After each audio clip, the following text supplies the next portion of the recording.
ये fighter jet वैसे तो चीन बनाता है, लेकिन पाकिस्तान इसके लिए रूस पर निर्भर है। बस इसीलिए भारत ने रूस से आग्रह किया था कि वो उस खास इंजन की सप्लाई पाकिस्तान को बिल्कुल ना करे, जिसका इस्तेमाल JF-17 फाइटर जेट में होना है। लेकिन रूस ने इस अपील को नहीं माना। अब रूस एक तरफ तो भारत के साथ बेहद अच्छे रिश्ते रखने की कोशिश में रहता है और दूसरी तरफ वो पाकिस्तान से ही हाथ मिला रहा है, जो भारत का सबसे बड़ा दुश्मन है। अब पुतिन ने भारत की अपील को ना मानकर ये संकेत जरूर दे दिया है कि वो डबल गेम खेल रहे हैं। रशिया के जो JF-17 के जो इंजन देने की बात हुई है, जो सौदा हुआ है, इसने इंडिया को रैटल किया है, मोदी सरकार को रैटल किया कि हो क्या रहा है। अल्टीमेटली रशिया हमारा साथी है, लेकिन एयरक्राफ्ट के इंजन जो है फाइटर एयरक्राफ्ट के JF-17 के लिए वो रशिया पाकिस्तान को दे रहे हैं।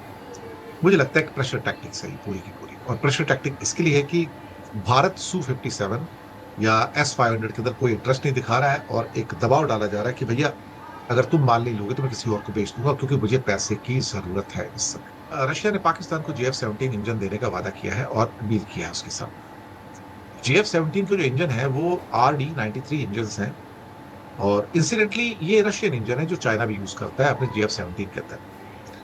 और रशियन इंजन ये वही इंजन है जो कि हमारे सुखोई 30 के अंदर भी लगते हैं, तो सेम इंजन। इसका मतलब अगर सुखोई के अंदर भी वही इंजन है और JF-17 में भी वही इंजन है, फिर दोनों ही बराबर हो गए।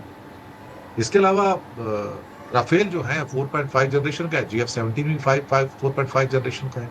स्टेल्थ फाइटर तो खैर दोनों नहीं है, लेकिन रशिया के द्वारा RD-93 इंजन पाकिस्तान को डायरेक्टली देना भारत को नागवार गुजरा है।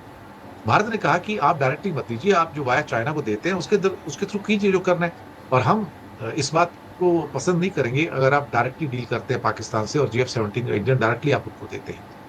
शायद हो सकता है उसको ज्यादा फायदा नजर आ रहा होगा कि मैं पहले चाइना को दूं, चाइना आगे पाकिस्तान को देगा, तो उससे कीमत में फर्क पड़ जाता है, मेरा नुकसान होता है कि पहले चाइना को देगा, कंसेशन में देगा, चाइना ज्यादा कीमत में फिर पाकिस्तान को देगा, कुछ पैसे कमाएगा।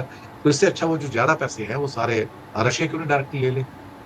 ये मुद्दा अब गर्मा गया। भारत इस पे क्या करेगा? भारत को ऑलरेडी S-500 और साथ में Su-57 की यानी कि सुखोई 57 की डील जो स्टेल्थ फाइटर की है वो पिछले कई महीनों से रशिया ने दी हुई है। भारत है कि मानता नहीं, भारत एक्सेप्ट करने को तैयार नहीं है, टालम टाल कर रहा है, मुझे नहीं चाहिए, मुझे नहीं चाहिए, मुझे वो नहीं चाहिए, मुझे ये नहीं चाहिए।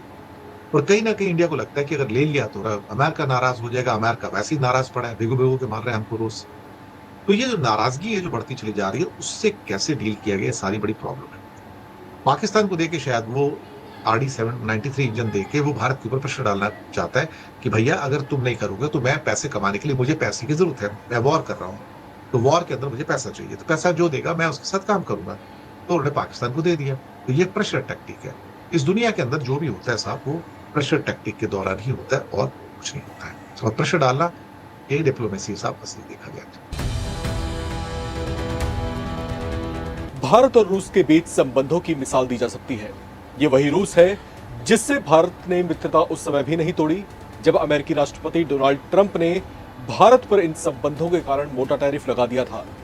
क्या वही रूस और वही रूसी राष्ट्रपति पुतिन भारत के साथ डबल गेम खेल रहे हैं? अब ये सवाल उठाए जा रहे हैं। वजह बहुत बड़ी और बहुत खास है।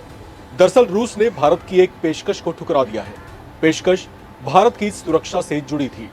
रूस पाकिस्तान को अपनी शक्तिशाली जेट इंजन देने वाला है। पाकिस्तान एयरफोर्स के बेड़े में चीनी JF-17 फाइटर जेट्स हैं जो रूसी इंजन से उड़ान भरते हैं। इनमें रूसी RD-93MA इंजन लगे हुए हैं। यही रूस और भारत के बीच विवाद की वजह बन सकता है। भारत लंबे समय से रूस से आग्रह कर रहा है कि वो इस इंजन की सप्लाई पाकिस्तान को ना करे, लेकिन ताजा रिपोर्ट्स के मुताबिक भारत की आपत्तियों को नजरअंदाज करते हुए रूस ने पाकिस्तान को RD-93MA इंजन की आपूर्ति करने का फैसला किया है। रूस के United engine corporation UEC Klimov इस इंजन का निर्माण करती है। चीन के साथ मिलकर विकसित किए गए पाकिस्तान वायुसेना के सबसे एडवांस्ड JF-17 थंडर ब्लॉक 3 इसके लड़ाकू विमानों की रीढ़ कहे जाते हैं। इसे लेकर भारत की चिंता यह है कि पाकिस्तान के साथ हमारे संबंध अच्छे नहीं हैं। अपनी धरती पर आतंकी पालने वाला और इसके लिए दुनिया भर में बदनाम पाकिस्तान के साथ कुछ महीने पहले भारत का सैन्य संघर्ष हुआ था। ऑपरेशन सिंदूर के दौरान दोनों देशों की वायुसेना भी आमने सामने की लड़ाई में उतर आई थी। हालांकि उस समय भारत ने उन्हें जमकर छकाया था, लेकिन रूस से यह अपेक्षा की थी कि ऐसे आतंकी मंसूबों वाले पाकिस्तान के साथ वो अपनी सैन्य तकनीक साझा न करे और पाकिस्तान को सीधे इंजन न बेचे, क्योंकि इससे पाकिस्तान की वायुसेना की ताकत और आधुनिक क्षमता में भारी इजाफा होता है। लेकिन मॉस्को ने भारत की आपत्तियों को दरकिनार कर दिया और इंजन आपूर्ति जारी रखने का फैसला लिया। आपको बता दें कि JF-17 एक 4.5 जनरेशन फाइटर जेट है जिसे पाकिस्तान चीन की मदद से स्वदेशी तौर पर बनाता है। इस फाइटर जेट के शुरुआती वेरिएंट्स यानी ब्लॉक 1 और ब्लॉक 2 वेरिएंट को अक्सर कम कीमत वाला मिड लेवल लड़ाकू विमान कहा जाता था, लेकिन ब्लॉक 3 एडवांस्ड फाइटर जेट है। इस वेरिएंट में AESA radar, helmet mounted display, advanced electric warfare system और चीन निर्मित PL-15 लंबी दूरी की मिसाइलों को लगाया गया है। पाकिस्तान दावा करता है कि JF-17 फाइटर जेट की क्षमता रफाल सुखोई 30 MKI के बराबर है। इन सब के बावजूद जिस तरह से सुखोई 30 MKI भारतीय वायुसेना की रीढ़ की हड्डी है, उसी तरह से JF-17 पाकिस्तानी वायुसेना की स्पाइनल कॉर्ड कही जाती है। पाकिस्तान सेना के बेड़े में सबसे ज्यादा JF-17 फाइटर जेट्स ही हैं। पाकिस्तान JF-17 को बेचने की भी कोशिश करता है।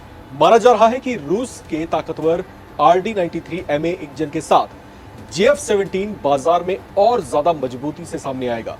डिफेंस सिक्योरिटी एशिया की रिपोर्ट में दावा किया गया है कि RD-93MA इंजन JF-17 ब्लॉक 3 के लिए गेम चेंजर साबित हो सकती है। यह इंजन पुराने RD-93 की तुलना में ज्यादा थ्रस्ट, बेहतर इंजन क्षमता, लंबी सेवा अवधि और उच्च तापीय सहनशीलता प्रदान करता है। इन तकनीक सुधारों से न केवल विमान भारी पेलोड ले जा सकता है बल्कि ज्यादा फुर्तीला भी हो जाएगा। रिपोर्ट में कहा गया है कि जब इन्हें एयरबॉर्न अर्ली वार्निंग सिस्टम और नेटवर्क सेंट्रिक ऑपरेशन के साथ जोड़ा जाता है तो ये प्लेटफॉर्म पाकिस्तान की वायुसेना के लिए काफी महत्वपूर्ण हो जाते हैं। भारत रूसी इंजन की पाकिस्तानी विमानों के लिए बिक्री पर हमेशा से आपत्ति जताता रहा है। साल 2006 में भी जब रूसी इंजन के लिए डील की गई थी, उस वक्त भी भारत ने अपनी आपत्ति जताई थी।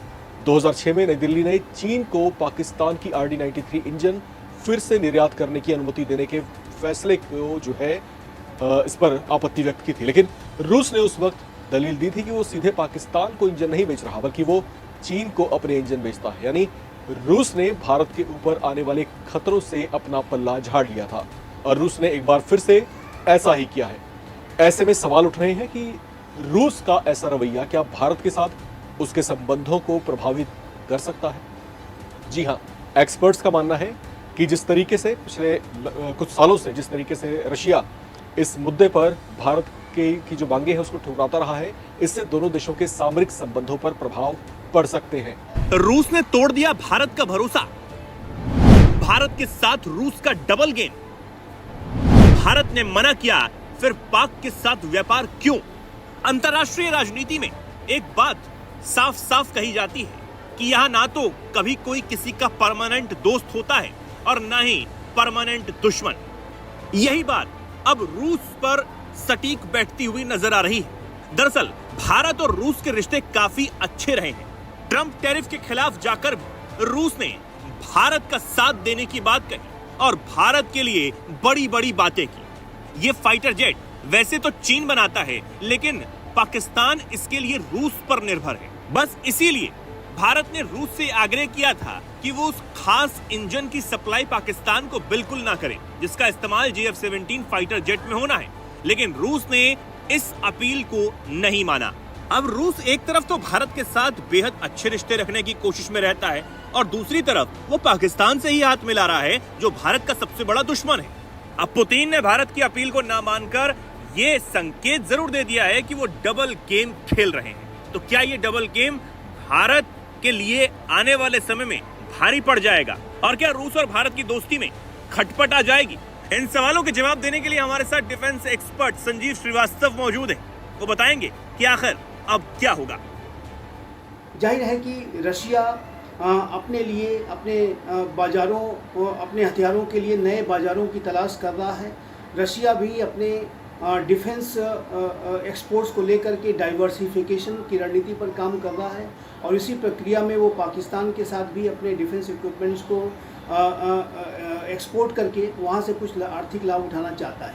भारत भी अपने डिफेंस इंपोर्ट्स को लेकर के डाइवर्सिफिकेशन की पॉलिसी पर काम करता है और भारत ने भी अनेकों अन्य राष्ट्रों से भी अनेक डिफेंस इक्विपमेंट्स खरीदे हैं। तो ये जो रशिया का निर्णय है वो रशिया का अपना निर्णय है, जो रशिया ने अपने आर्थिक लाभ को ध्यान में रखते हुए लिया है। और जाहिर है कि इस तरीके के निर्णय से भारत और रशिया की जो कंप्रहेंसिव जो पार्टनरशिप है, जिसे हम special and privilege strategic partnership कहते हैं, उसके ऊपर कोई असर नहीं पड़ेगा। भारत और रशिया के संबंध प्रगाढ़ हैं, मजबूत हैं, विश्वास के ऊपर आधारित हैं और भारत रशिया के इस निर्णय का जाहिर है कि सम्मान अवश्य करेगा और रशिया की अपनी कंपल्सन्स को समझते हुए जाहिर है कि भारत इस निर्णय को स्वीकार करेगा और भारत और रशिया के जो संबंध हैं वो बने रहेंगे। आपको बता दें कि JF-17 एक 4.5 जनरेशन फाइटर जेट है जिसे पाकिस्तान चीन की मदद से स्वदेशी तौर पर बनाता है। इस फाइटर जेट के शुरुआती वेरिएंट यानी ब्लॉक 1 और ब्लॉक 2 वेरिएंट को अक्सर कम कीमत वाला मिड लेवल लड़ाकू विमान कहा जाता है, लेकिन ब्लॉक 3 एडवांस फाइटर जेट है।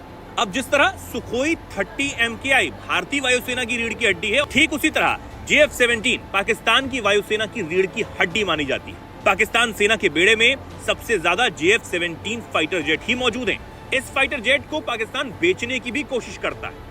अब माना जा रहा है कि रूस के ताकतवर RD-93MA इंजन के साथ JF-17 बाजार में और ज्यादा मजबूती से भी सामने आ सकता है और यही शायद पाकिस्तान के लिए गेम चेंजर साबित हो। तो अब सवाल यही है कि आखिर क्या सच में वो कहावत बिल्कुल ठीक ही है, अंतर्राष्ट्रीय राजनीति में ना किसी का कोई परमानेंट दुश्मन होता है और ना ही दोस्त।